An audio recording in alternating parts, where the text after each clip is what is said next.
All right, so I just finished watching season 1, episode 2, and here are some of my takeaways. First one is that Julie's shirt has eyes all over it and it says illusion. Just something I noticed. Also, the character said that 2 cars coming in was something that had not happened for quite a long time. So that kind of means that something's going on that's different than what typically happens. And in the first episode, I believe the number was 96 days that there hadn't been any type of incidents whatsoever. And then the mom and the daughter got killed. So it's kind of like a sequence of like a domino effect of all the things that are going on. All right, so Ethan has a seizure, and during that seizure, he says that he made it to the Lake of Tears, I believe that's what he called it. And he was talking about all of these drawings, and this is the first time that Ethan is connected with Victor.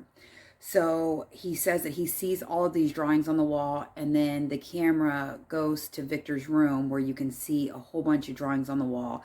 And Victor is an older man, but he still draws in crayon. So that's one thing that is noticeable, that even though Victor is older, he has a childlike mentality.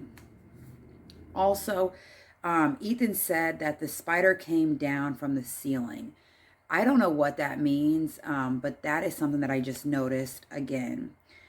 Also, when Julie and Fatima were in the colony house, Fatima said even a dream can look like or even a nightmare can look like a dream, which was something that stood out when I first watched it, and it stood out again to me this time.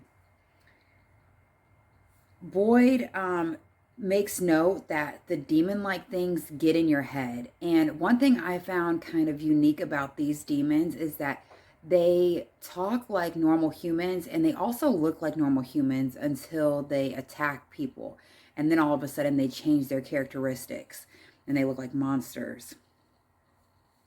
When Julie was going up to the colony house when they were running, she actually recognized one of the people, or I should say one of the people recognized her, and he said that his name was Thomas. And we later find out that Thomas is Tabitha's son that they just lost, so it would be Julie's younger brother. A couple other things that I noticed is that Kenny, this is the episode that Kenny loses his dad.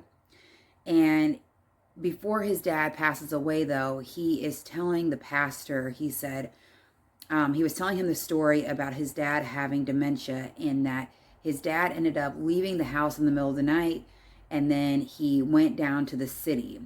And his mom and Kenny went to go look for him, and when they found him, they were excited, and they were like, this is the second chance to do things right, which I found unique. And then as they were driving back home from the city, they ended up running into the tree. So, another thing that Kenny said that was interesting is he said, when the demon-like characters come after us, they walk and they don't run. And it reminded him of playing chess with his dad, because every game would end the same way, where he would just be walking around the board trying to get away from his dad. And he said that the demon-like characters, it's like they know that the citizens of Fromville are running out of spaces. We also see that Ethan sees the boy in white for the first time, and that boy in white is a very important character that comes into play in the future. So those are my takeaways from episodes 1 and 2 so far.